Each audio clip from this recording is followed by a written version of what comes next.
벗지만 말고 입으라. 옛사람을 벗어버리고 새 사람을 입으라. 이것이 이제 크리스천 삶의 다이나믹이라고 말씀을 드렸습니다. 뭐 세상 말에도 옷이 날개라는 말이 있습니다. 옷이 여러분이 누구인지를 말해주는 것이라고도 이야기를 합니다. 푸시켄 시인은 이렇게 얘기했어요. 옷은 새 옷일 때부터, 명예는 젊어서부터 소중히 여기라. 톨스토이는 몸에 맞는 옷보다 양심에 꼭 맞는 옷이 좋다라는 말까지 했습니다. 예수를 믿는 우리도 마땅히 그리스도인, 크리스천, 그리스도인이라고 하는 우리의 정체에 걸맞는 옷을 입는 것은 지극히 당연한 것이라고 생각합니다. 우리에게 맞는 옷이 있어요. 크리스찬이어야 입을 수 있는 옷이 있다라고 분명히 믿습니다. 도대체 우리가 누구이기에 우리가 마땅히 입어야 할 옷을 입으라고 성경은 이야기하는 것일까요? 오늘 본문 말씀에 우리가 누군지에 대해서 아주 기가 막힌 말씀으로 시작을 합니다. 우리가 누구냐? 우리의 아이덴티티가 무엇이냐? 12절 보세요. 너희는, 그리스도인들은 누구냐? 하나님이 택하사 거룩하고 사랑받는 자라고 이야기를 합니다.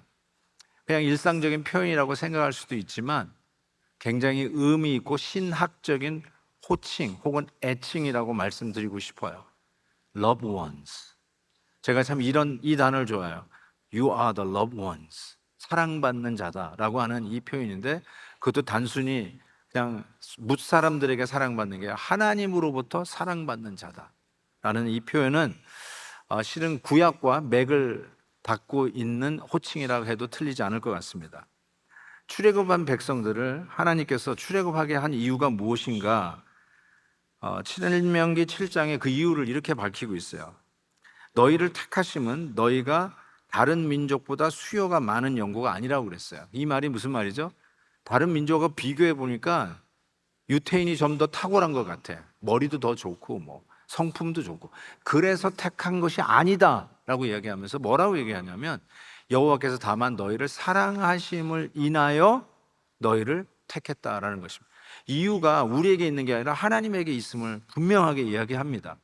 그러니까 내가 은혜를 받은 하나님의 자녀가 되었다, 그리스도인이 되었다는 말은 나에게 그 메릿이 있는 게 아니라, 나에게 무슨 탁월한 어떤 공로, 흔적이 있는 것이 아니라 전적인 하나님의 사랑 때문이라는 거예요. 그래서 You are the loved ones. Loved one. 사랑받는 자라는 거.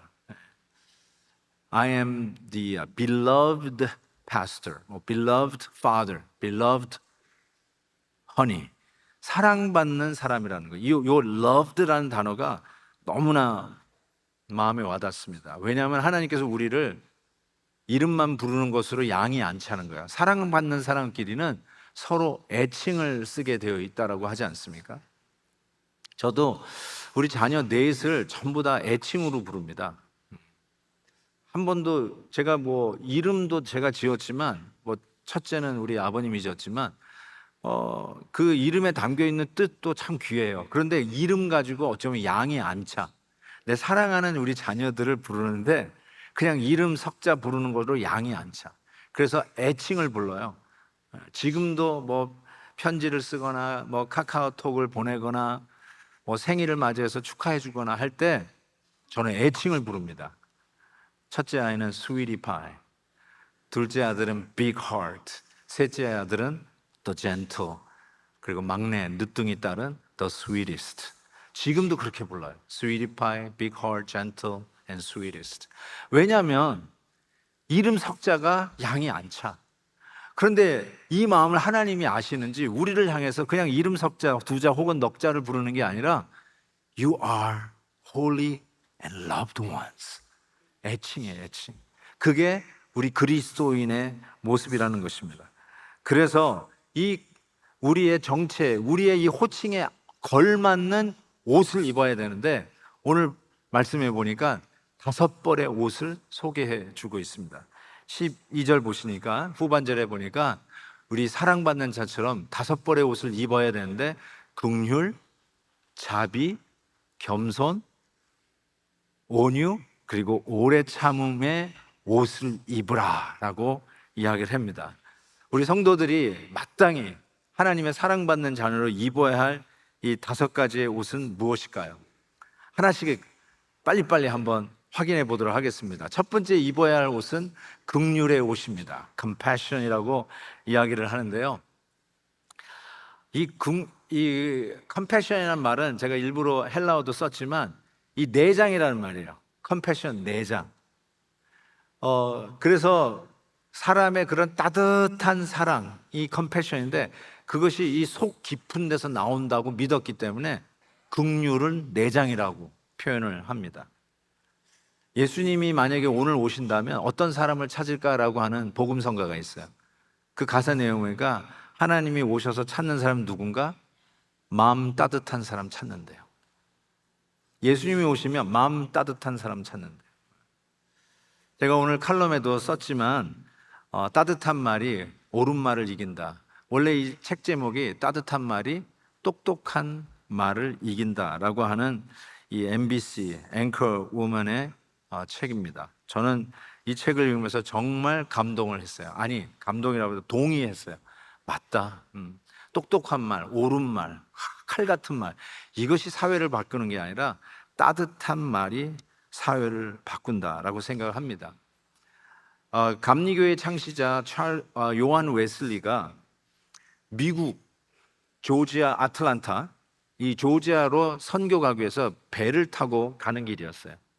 그런데 풍랑을 맞은 거예요. 그의 일기에 그대로 나와 있는데 너무너무나 생명의 위협 속에 죽음을 두려워하는 자기 자신을 발견하면서 내가 목사이고 내가 선교사인데 어떻게 죽음 앞에서 이렇게 벌벌 떨고 있지? 라고 하면서 자기 신앙에 대한 회의를 가지고 있을 때였습니다. 그런데 계속 진행되는 이 풍랑 속에 눈에 띄는 사람들이 보였어요. 그 사람들은 죽음의 두려움을 넘어서는 것 정도가 아니라 어렵고 힘들고 병들고 뭐 토하고 배멀미하고 힘들어하고 좌절하고 있는 자들을 위로해주는 따뜻한 사람들이 눈에 띄기 시작했어요. 그 사람들이 모라비안이라고 하는 사람들이에요. 예를 들어서 뭐 장로교인, 뭐 침례교 교인 이렇게 우리가 얘기할 수 있다면 그 사람들은 모라비안이라고 하는 크리스찬들이었어요. 그들의 따뜻함을 보고 소위 이 요한 웨슬리 그리고 그의 동생 찰스 웨슬리가 거듭나는 경험, 우리식으로 뭐 예수 안 믿다가 예수 믿는 것보다는 신앙생활에 새로운 어떤 모멘텀을 마련했다고 스스로 고백하는 일기문이 있습니다. 맞습니다. 정말로 우리 예수 그리스도를 믿는 그리스도인이라면 우리는 어떤 옷을 입어야 되느냐? 긍휼의 옷, compassion, 따뜻한 옷을 입어야 돼요. 말 한마디도 따뜻하게 할 줄 아는 사람. 옳은 말보다, 똑똑한 말보다 따뜻한 말, 다정한 말이 결국 사람을 바꾸기 때문에 그렇습니다. 두 번째 옷은 자비의 옷이라고 말씀드릴 수 있어요. 영어로 kindness 이렇게 표현되어 있는데요. 뭐 긍휼이나 자비나 그게 그거죠. 맞아요. 다 비슷비슷한 내용들입니다. 그런데 이 자비의 옷이라는 말, 자꾸 제가 헬라어를 써서 너무 죄송한데요. 잘난 척하는 거 아니에요. 잘난 척하는 게 아니라 그 의미를 발견하니까 너무너무 감격스러워서 알려드리는 거예요. 요 자비라고 쓴 요 헬라어 단어가 언제 쓰여졌냐면 예수님께서 우리를 향해서 수고하고 무거운 짐진 자들아 다 내게로 오라. 내가 너희를 쉬게 하리라. 그리고 하신 말이 뭐냐면 내 멍에는 쉽다. My yoke is easy. 쉽다라는 말을 했는데 정확하게 같은 단어예요. kindness라고 하는 이 단어가 쉽다라는 뜻이에요. 예수님께서 말씀하시는 내 멍에는 쉽다 할 때 그 단어를 쓰고 있습니다. 여러분, 멍에는 여러분도 알다시피 짐을 끌기 위해서 소 2마리 위에 씌우는 것을 이야기해요. 그래서 같이 밀어야 돼요. 이거 멍에를 제대로 못 만들면 소 등이 다 까진다고 합니다. 우리가 새 구두를 신어도 뒤꿈치가 까지는 경우가 얼마나 많이 있어요. 안 맞아서 그래요. 익숙하지가 않아서 그래요. 우리 발에 딱 안 맞아서 이 뒤꿈치가 까지듯이 이 멍에는 잘 맞아야 돼요. 그래서 쉽다는 말은 뭐 끄는 것이 아주 가볍기 때문에 쉽다는 뜻이 아니라 몸에 잘 맞는다는 뜻입니다. 자, 그렇다면 우리 성도들이 그리스도인들이 입어야 할 두 번째 옷, kindness, 자비라고 하는 옷은 우리에게 잘 맞는 옷을 의미합니다. 어떤 사람 보면 옷이 좀 커 보이네요.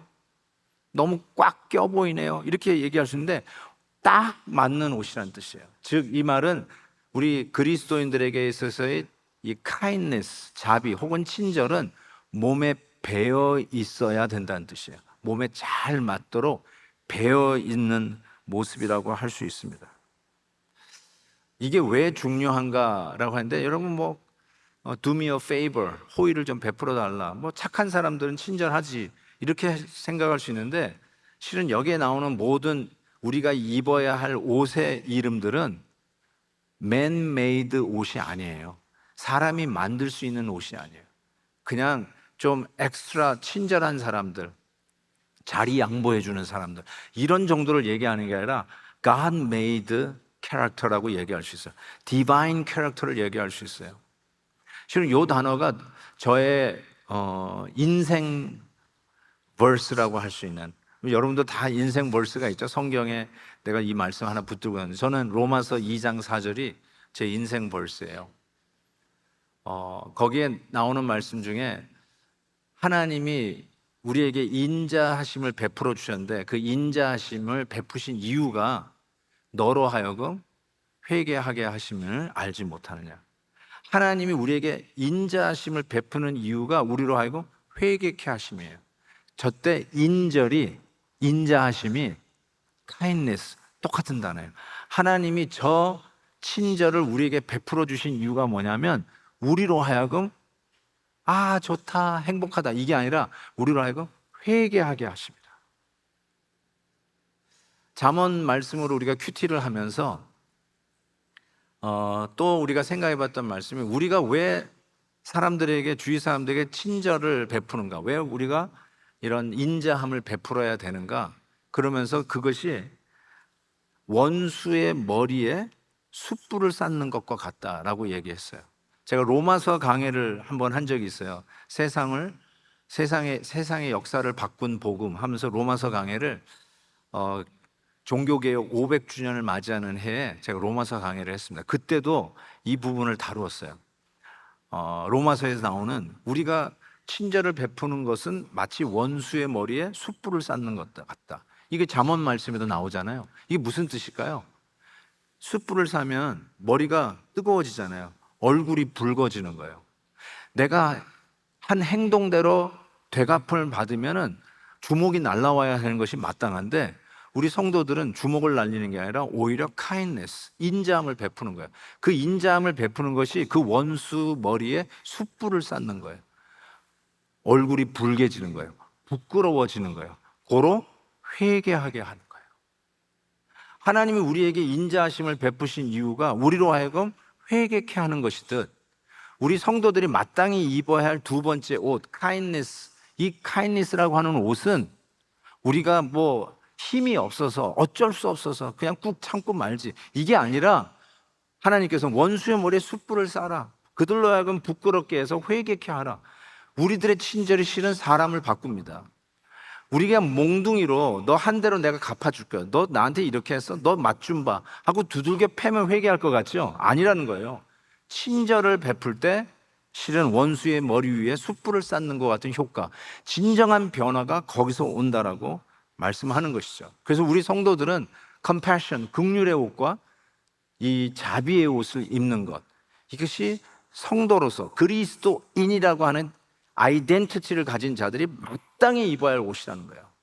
세 번째 옷은 별로 인기 없는 옷입니다. 당시 이 말씀, 이 단어가 쓰여지던 로마 제국, 헬라 문명 속의 로마 제국 당시에 인기가 없는 단어 중에 최악의 단어라고 할 수 있는 게 겸손입니다. humility. 왜요? 힘 자랑하는 것이 그 당시의 문명이잖아요. 로마 제국의 상징은 글래디에이터, 투사 아닙니까? 투사. 목숨을 걸고 그 경기장에서 싸우는 그 영화도 보셨죠? 힘이에요. 자기의 힘을 과시하고 자기의 힘으로 남을 밟고 죽이고 정복하고 이기는 것, 이게 어쩌면 그 당시의 문화예요. 그런데 그런 문화 속에 별로 인기 없는 단어 humility, 겸손? 별로 인기가 없어요. 그럼에도 불구하고 이 겸손이 우리 그리스도인들이 그 당시에 이그노, 무시당하고 천대받고 인기 없는 단어지만 우리 성도들은 마땅히 이 겸손의 옷을 입어야 한다라고 이야기를 합니다. 저는 이 겸손은 맨메이드 캐릭터가 당연히 아니에요. 성격이 얌전한 사람이 겸손한 게 아니에요. 여러분, 타고난 성격을 자꾸 겸손하고 연결하지 마세요. 나는 원래 괄괄해.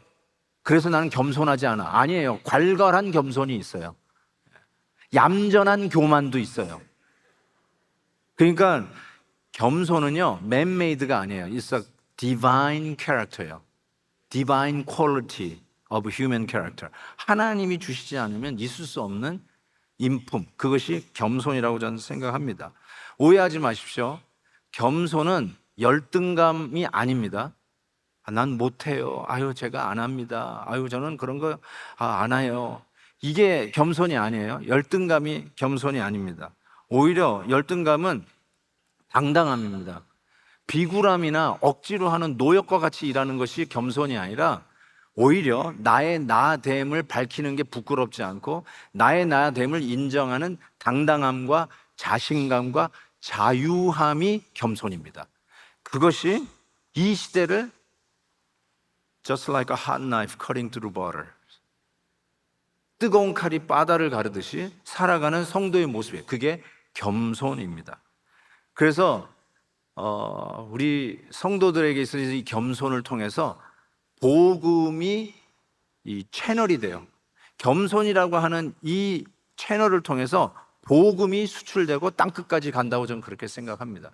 사도 바울이 사도행전에서 자기의 섬김을 이렇게 표현한 적이 있어요. 모든 겸손과 눈물이며 하면서 자기의 이 전도 여행을 한마디로 겸손과 눈물이라고 얘기했어요. 즉 섬김의 핵심이 바로 겸손이라는 것입니다. 마태복음에서 예수님께서는 이런 얘기했어요. 나는 마음이 온유하고 겸손하다. 예수님이 스스로 하시는 말씀이야. 내 마음에 온유하고 겸손하다고 그랬어요. 저는 이렇게 생각합니다. 멍에를 쉽게 쥐고 가는 방법이 겸손이다라고 저는 믿습니다. 여러분, 각자가 맡은 멍에가 있어요. 각자가 지고 가는 멍에가 있어요. 어떤 분은 참 힘들고 부담스럽고 억지이고 내가 이걸 해야 되는가. 그것이 가정을 세우는 일이고 우리 자녀를 키우는 멍에라고 얘기할 수도 있고 사업에 어떤 지고 가야 할 멍에라고 생각할 수도 있고 아니면 교회에서 여러분이 맡고 있는 사역이라고도 할 수 있을 거예요. 그런데 어떤 분들은 체면 때문에 억지로 할 수 없이 할 수도 있겠죠. 그런데 그 멍에를 쉽게 지고 가는 방법이 겸손입니다. 왜 이렇게 짜증이 나고 힘들고 던져버리고 싶냐고요? 겸손하지 않아서 그래요. 정확한 진단일걸요? 한번 스스로 내가 왜 이 멍에를 지고 싶지 않을까? 겸손하지 않아서 그래요. 왜 이렇게 지고 가는 게 억지고 비굴해지고 자꾸 그냥 짜증이 날까? 겸손하지 않아서 그래요. 예수님께서 그랬어요. 내 멍에를 메고 내게 배우라. 겸손입니다. 멍에를 쉽게 지고 가는 방법이 바로 겸손인 것을 가르쳐주고 계세요. 그리고 예수님은 빌립보서 2장에서는 자기를 낮추시고 죽기까지 복종하셨다라고 이야기를 합니다. 예수님의 십자가가 바로 겸손이었어요. 이처럼 우리 성도님들은 이게 사람이 해서 될 일은 아니거든요. 하나님이 거듭난 우리 예수 믿는 그리스도인들에게 입혀주시는 옷이 바로 이 겸손이라는 것을 인정할 수밖에 없습니다. 그래서 네 번째 옷은 어쩌면 이 겸손의 짝꿍과 같은 온유, gentleness 혹은 meekness라고 하는 온유의 옷입니다. 겸손이 비굴함이 아니듯이 잘 들으세요. 온유는 유약함이 아닙니다. 연약함이 아닙니다. 온유함에는 누구도 함부로 범할 수 없는 당당한 강철과 같은 단단함이 그 안에 있습니다. 아, 저 사람은 쉬워. 함부로 해도 돼. 대충 해도 돼. 이런 사람이 아니에요. 온유하기 때문에 저 사람하고는 대충 해도 된다고요? 그건 온유함이 아닐걸요, 아마? 온유한 사람을 함부로 할 수가 없어요. 제가 누구라고 말씀은 못 드리지만 우리 성도님들을 만나는 가운데 참 온유한 분들이 많아요. 그 온유한 분들을 온유하기 때문에 대충 해도 된다고? 인사 안 하고 넘어가도 된다고요? 아니요. 그 온유한 성도님들에게는 범할 수 없는 단단함이 그 안에 있어요. 성경에 온유한 사람이라고 아예 이름을 밝힌 사람이 있어요. 누구죠? 모세입니다. 모세. 민수기 12장 보면은 이렇게 얘기했어요. 이 사람 모세는 온유함이 지면의 모든 사람보다 더하더다라고 얘기했습니다. 여러분, 모세가 유약한 사람인가요? 모세가 비굴했나요? 모세의 온유한 리더십이 그 말 안 듣는 광야 백성을 40년 동안 이끌어가서 가나안 땅에 입성하게 했습니다. 온유한 리더십입니다. 우리가 얘기하는 뭐 카리스마 있는 그런 리더십은 아닐지 몰라도 모세의 온유한 리더십이 광야 40년을 뚫고 가게 했다는 것입니다. 우리가 마땅히 입어야 할 온유의 옷입니다. 그리고 마지막 5번째 옷은 오래 참음의 옷이라고 성경은 이야기합니다. 오래 참음. 오래 참음은 끙하고 뭐 한증막에 들어가서 오래오래 길게 버티는 거, 이렇게 설명할 수도 있겠지만 오늘 말씀은 용용 두 용자로 오래 참음을 정의합니다. 세상에서는 용용 죽겠지입니다. 세상에서는 오래 참으면 죽습니다. 견딜 수가 없어요. 그런데 오늘 본문에서는 두 용이 나오는데 13절 보세요. 누가 누구에게 불만이 있거든 서로 용납하여. 첫 번째 용입니다. 그리고 두 번째, 피차 용서하되. 용납과 용서, 두 용입니다. 용납하고 용서하는 것으로 오래 참을 수 있다는 거예요. 보세요. 누가 누구에게 불만이 있거든. 누구에게 하는 말이냐면 골로새 교회 성도들에게 이 편지가 쓰여지고 있잖아요. 성도들에게 하는 말이에요. 우리 성도들끼리도 누가 누구에게 불만이 있을 수 있죠. 일하는 방법이 달라서, 성격 차이도 있어서 당연히 불만이 있죠. 뭐 부부끼리도 서로 불만이 있는데 성도들끼리 불만이 있을 수 있죠. 그때 성도들이 그리스도인, 크리스찬들이 입어야 할 옷이 뭐냐? 오래 참음인데 어떻게 오래 참냐? 용납하는 거예요. Accept as they are. Accept who they are. Don't try to change them. Just accept as they are. 있는 모습대로 받아주는 거죠. 두 번째는 용서하는 겁니다. Forgive, even though they don't deserve it. 자격이 없다고 우리 스스로 판단이 되어도 forgive, 용서해 주는 것. 그걸로 인해서 오래 참을 수 있다라고 지금 이 골로새 교회 성도들에게 권면하고, 이것이 우리가 입어야 할 5번째 옷이다라고 말씀하고 있는 것이죠.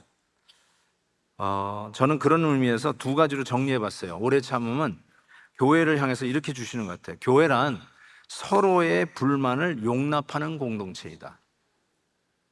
그게 교회예요. 교회는 이상적이어서 아무런 불만이 없는 공동체다. 아니요. 서로의 불만을 용납하는 공동체이다. 두 번째, 하나님이 빚어가는 과정을 이해하고 용서하는 공동체이다. 제가 앞에 부연 설명을 좀 했습니다. 그냥 용서가 왜 용서할 수 있냐면 하나님이 빚어가는 과정을 이해하자. 하나님께서 우리가 그리스도인으로 이전 것은 지나갔으니 보라 새 것이 되었도다. 이게 크리스천 아이덴티티예요. 이전 것은 지나갔으니 보라 새 것이 되었다. We become new. 그런데 이 become new가 instantly 완벽한 사람이 되는 게 아니에요. 세례를 받고 갑자기 성인이 되는 게 아니에요. perfect figure가 되는 게 아니에요. 하나님이 비로소 마스터피스로 걸작품으로 빚어가는 시작이 되었다는 뜻이죠. 그래서 에베소서 2장 10절에서는 우리가 구원받은 자를 이렇게 표현해요. 우리는 그가 만드신 바라. 뭘로요? 걸작품으로 만드시는 바라. So we are under construction. We are going on in the process of becoming a masterpiece. 하나님의 완제품으로 빚어가는 과정 중에 있다는 거야. 고로 부족한 모습을 보일 때도 나에게 해를 끼치고 나에게 신뢰를 했다 할지라도 그를 용서해 줄 수 있는 것은 공동체 안에서 이걸 인정하잖아요. 아, 하나님이 빚어가고 있는 과정이다. He is in the process. 아, 믿는, 지금 만들어가고 있구나. 지금 막 만들고 계시. 이거를 이해하면 용서가 가능하다라고 하는 것이죠. 근데 이게 말같이 쉽지는 않죠.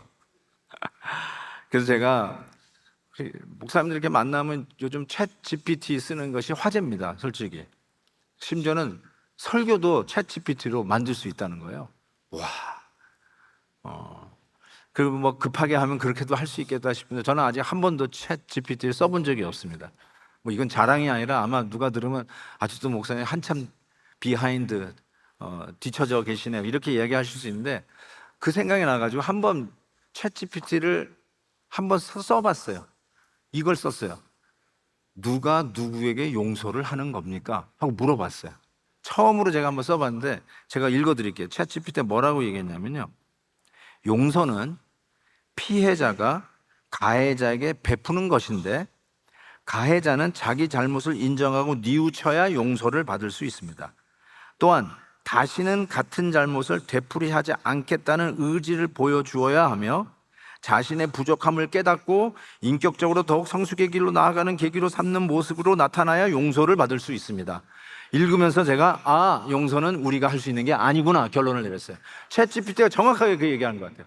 이게 용서라고? 그래서 용서가 안 되는구나. 그래서 제가 다시 한번 말씀드려요. 용서는요, humanly impossible. 사람이 피해자가 가해자를 용서해 주는 거는 humanly impossible. 사람이 할 수 있는 일이 아니에요. 그래서 오늘 본문이 힌트를 줘요. 어떻게 우리가 용서할 수 있는가 힌트를 주는데 13절 다시 보시면, 주께서 너희를 용서하신 것 같이 너희도 그리하라. 어떻게 이 용납과 용서로 오래 참을 수 있냐고요? 주께서 너희를 용서하신 것 같이. 이 부분이 너무너무나 중요한 거예요. 이 부분을 생략하니까 내 man-made 인격, manipulated 인격, 척하는 인격, 냄새나는 인격, 그걸로 용서해 주려니 이게 됩니까? 안 되죠. 실은 용서는 사람이 할 수 있는 일은 아니라고 결론을 내리고 싶어요. 챗 GPT가 얘기해 주는데 이렇게 할 수 있는 사람이 없는 거예요. 그래서 우리는 예수님 앞에서 용서받은 죄인인 거를 깨닫고 감격하고 누리는 이 용서를 아는 사람만이 뒤돌아서서 혹 나에게 피해를 가한 가해자라도 얼티밋 피해자, 가장 피해를 받으신 그 주님 앞에 가장 못되게 가해를 입힌 나 같은 죄인을 그 주님이 용서해 준 것을 아는 감격과 은혜를 아는 자가 뒤돌아서서 나에게 조금 섭섭하게 한 가해자를 용서해 주는 것이 비로소 가능해진다. 이게 복음 안에서는 이게 가능한, 복음 밖에서는 절대로 안 된다는 거예요. 예수 안에서만 가능하답니다. 그래서 성경을 이걸 뭐라고 그러냐면 사랑이라고 얘기해요. 이런 일들, 이런 옷을 입을 수 있다면 이것은 전적인 하나님의 사랑이라고 얘기합니다. 그래서 여섯 번째라고 얘기할 수 있는 것은 사랑의 옷이라기보다는 성경에서 사랑의 띠라고 얘기해요. 띠, 벨트. 보세요, 14절. 이 모든 것 위에, 이 다섯 벌의 옷 위에 사랑을 더하라. 이는 온전하게 매는 띠니라. binds them together. 뭐예요? 이 옷들을 binds them together. 옛날에 이 당시 사도 바울이 이 편지를 썼을 당시에 옷의 문화를 한번 보십시오. 남자도 그냥 원피스, 치마 같은 원피스를 입었잖아요. 그래서 그 원피스가 돌아가지 않도록, 그리고 또 일을 할 때는 우리 뭐 한복을 입을 때도 우리 자매님들이 한복을 약간 들쳐 입고 이렇게 끈을 딱 매잖아요. 그러면서 부엌에서 일을 하시듯이 이 벨트가 옷의 완성이에요. 그 벨트의 데코레이션으로 그의 신분도 나타나기도 하고, 옷으로 이게 매듭 지어지는 파이널 터치가 바로 이 벨트, 띠라고 할 수 있어요. 그게 사랑의 띠인데 그것이 우리에겐 조금 별로 이렇게 와닿지 않으니까 제가 이렇게 얘기했어요. 저는 이 다섯 벌의 옷이 사랑이라고 하는 옷장에 들어가 있다라고 표현하고 싶어요. 사랑이라고 하는 옷장을 열면 이 다섯 벌의 옷이 있어요. 사랑하는 성도님, 오늘 교회 나올 때 옷장을 열고 뭐라고 하셨습니까? 입을 옷이 없어. 그랬을까요? 이 교회에 입고 나갈 옷이 없어. 그렇잖아요. 그래서 남편한테 컴플레인하고, 야, 이 천지 삐까리로 있는 것이 옷인데 뭐가 옷이 없냐라고 남자들은, 이 센스가 없는 남자들은 얘기할지 모르지만 옷이 없어, 그런 얘기를 많이 합니다. 왜 그런지 아세요? 사랑의 옷장을 열어야 되는데 시기의 옷장, 자기 잘남의 옷장, 자기를 좀 높이기 위한 옷장, 누구랑 비교했을 때 내가 그보다는 더 잘 입어야지 하는 옷장, 이런 옷장을 여니까 입을 옷이 없는 거예요. 우리 성도들에게는 사랑의 옷장이 있어야 돼요. 그 사랑의 옷장을 열면 5벌의 옷이 있어요. 긍휼, 자비, 온유, 겸손, 오래 참음의 옷이 걸려 있어요. 그 옷을 입고 다니시란 말이에요. 우리 그리스도인이라면 당연히 그 옷을 입어야 합니다. 그래서 저는 구원의 사건은 그리스도로 옷 입혀 주시는 사건이다라고 한 센텐스로 정리할 수 있고, 그것이 성경이 주는 메시지다라고 말씀드릴 수 있습니다. 그래서 창세기 3장 21절에 보면 우리는 뻐기기를 좋아하는 옷장, 나의 나됨을 증명하기 위해서 나의 경력을 포장하는 옷장을 가지고 있죠. 그렇지만 그것이 얼마나 부끄럽고 형편없는 것인 줄 알잖아요. 우리의 있는 모습 그대로는 벌거벗겨졌을 때 얼마나 부끄러워요. 그게 뭐 그렇게 대단하다고 그걸 가지고 자랑했는지 모르겠어요.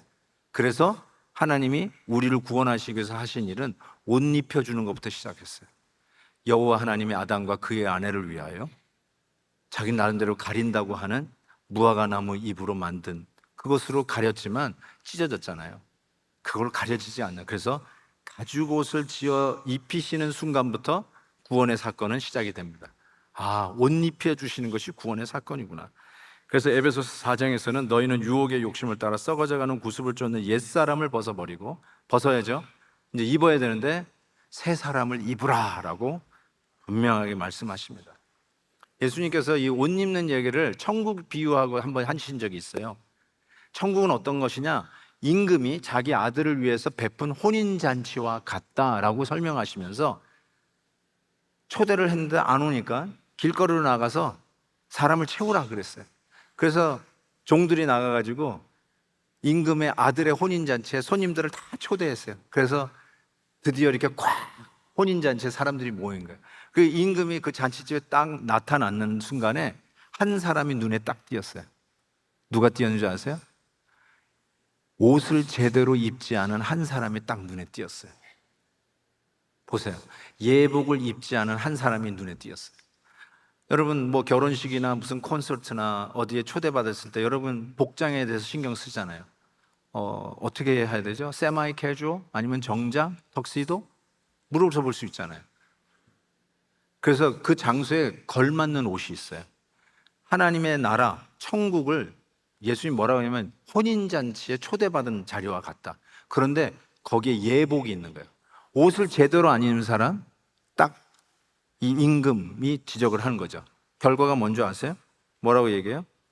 예복을 입지 않은 사람들 손발을 묶어 바깥 어두운 데에 내던지라. 거기서 슬피 울며 이를 갈게 되리라. 오 마이 굿네스. 너무 잔인한 거 아니에요? 아니요. 잔인하기 위해서 얘기한 게 아니라요. 천국은 마땅히 입고 가야 할 예복이 있어요. 그냥 가는 게 아니에요. 그리스도의 인은 그리스도의 옷을 입고 가야 돼요. 자기 잘난 옷, 자기가 대단이라고 생각하는 옷, 죄송하지만 세상에서는 박수를 보내고 부러워하는 그런 옷, 그거 입고 가는 게 아니에요. 나름대로는 그것이 나를 당연히 천국에 들어가게 할 수 있다 라고 할지 모르겠지만 내 신앙의 경력, 그 길이도 천국에 간다고 생각할지 모르지만 그런 예복을 입고 오는 사람 눈에 띄면 밖으로 묶어서 내던지래요. 슬피 울며 이를 갈미 있으라. 착각하지 말라는 말이에요. 그래서 구원의 사건은 그리스도로 옷 입히는 사건이라고 성경이 이야기하는 것이죠. 그래서 로마서 13장 이렇게 얘기했어요. 오직 주 예수 그리스도로 옷 입고 그리스도로 옷 입으래요. 또 갈라디아서 3장 누구든지 그리스도와 합하기 위하여 세례를 받는 자는, 세례 받으셨죠? 이 교회에서 받는 세례도 세례고 성령으로 받는 세례도 세례인데 그 세례를 받는 자는 그리스도로 옷 입었다라고 얘기하잖아요. 그리스도로 옷 입는 거예요. 왜요? 천국에서 다 그 옷을 입거든요. 나 혼자 내 가방끈 기니까 가방끈 긴 그 옷을 입고 등장했다고요? You're out. 사랑하는 우리 성도 여러분, 우리는 그리스도인입니다. 그리스도인은 그리스도로 옷 입은 자라는 것이에요. 그 옷 입고 가는 거예요. 다른 옷 없어요. 한 가지 제가 그 영상에서 본 목사님 이야기를 해드릴게요. 이분은 이형성 장애를 앓고 있는 제임스 러스트 목사님이세요. 다이아스트로픽 디스플레이지아라고 하는 병명이에요. 저는 다른 말을 모르겠더라고요. 그래서 죄송합니다. 제가 이게 맞는 말이 아니면 정말 용서를 구합니다. 난쟁이에요, 난쟁이. 저분이 제임스라고 하시는 분이신데 어렸을 때부터 그 친구들에게 왕따를 당하고 놀림을 당했습니다. 그래서 집에 돌아올 때마다 항상 분노, 화가 끓어서 왔대요. 심지어는 칼을 던지는 친구들도 있었대요. 그 칼이 자기 이 옆을 비춰가지고 휠체어 타고 다니는 그 휠체어에 꼽히는 일도 있었대요. 너무나 화가 나서 엉엉 울면서 집에 들어왔는데 엄마가 안아주면서 이런 이야기를 했다는 거예요. It's okay, it's okay. 하나님이 너를 마스터피스로 만들어 가고 있어. God has plan for you and He is in the process of making it. 그 말에, 어머니의 말에 그가 용기를 얻었다라고 하는 것입니다. 그래서 이제는 TV 프로그램에서 이 모티베이팅 스피치로 또 목사로서 이런 사역들을 하고 있는데 그분이 한 얘기를 제가 한국말로 좀 의역을 해봤습니다. 이런 말을 하더라고요. 당신의 한계가 당신을 옷 입게 하지 마세요. 저분의 입장에서는 그 바로 이 다이스트로픽 디스플레이지아라고 하는 그 병에 내가 가지고 있는 병인데 그 병이 내가 옷 입고 그것이 나인 양 살지 마세요. 그러는 거죠. 저는 그 한계, 리미테이션, 여러분에게 리미테이션이 있을까요? 뭐 신분적인 리미테이션, 성격적인 리미테이션, 신앙적인 리미테이션, 뭐든지 간에 그 리미테이션은 내가 누구인지를 정의하게 두지 마십시오. Don't let it define who you are. 여러분이 가지고 있는 핸디캡이 여러분이 누구인지를 디파인하지 말게 하래요. 당신의 장애가 당신을 제한하게 하지 마세요. 그리고 보세요. 예수님으로 옷 입은 것이 내가 누구인지를 정의합니다. 아멘. 내가 그리스도로 옷 입은 게 That's exactly who you are. 그래서 그저 예수님을 의지하세요. 예수님과 함께 불타오르세요. 최고의 순간은 아직 오지 않았습니다. 그분께서 우리 모두를 일으켜 세우실 것입니다. 성도 여러분, 우리의 허물과 부끄러움을 그리스도로 옷 입어 가리움을 받은 은혜, 그것을 입은 자들이 저와 여러분이에요. 여러분은 다른 옷으로 부끄러움을 가릴 수가 없어요. 뭐 박사학위 받으신 분 많이 계실 텐데 이런 표현을 한번 써볼게요. 박사학위 서너 개 받아도 여러분의 부끄러움을 가릴 수가 없어요. 박사학위 가운으로 절대로 여러분 부끄러움을 가릴 수가 없어요. 여러분 많은 분들을 선행으로 도와주시는 분들 계실 거예요. 근데 이렇게 말씀드리고 싶어요. 여러분 그 많은 선행의 옷으로도 여러분의 부끄러움을 가릴 수가 없어요. 그런데 여러분의 부끄러움을 가릴 수 있는 것은 그리스도의 옷을 입어야 비로소 부끄러움을 가릴 수가 있습니다. 세상에서는 옷이 날개라고 합니다. 저는 여러분을 이렇게 권면하고 싶어요. 그리스도의 옷으로 구원의 날개를 피고 비상하십시오. 자유하십시오. 당당하십시오. 이전 것은 지나갔으니 보라 새 것이 되었도다. 그리스도로 옷 입은 그 사람이 That's who you are. 그것이 여러분입니다. 당당하게 복음의 자유함과 복음의 능력으로 땅끝까지 예수 그리스도, 그분은 이 세상의 구세주임을 선포하며 살아가는 이 시대의 하나님의 자녀 되시길 주의 이름으로 축복합니다.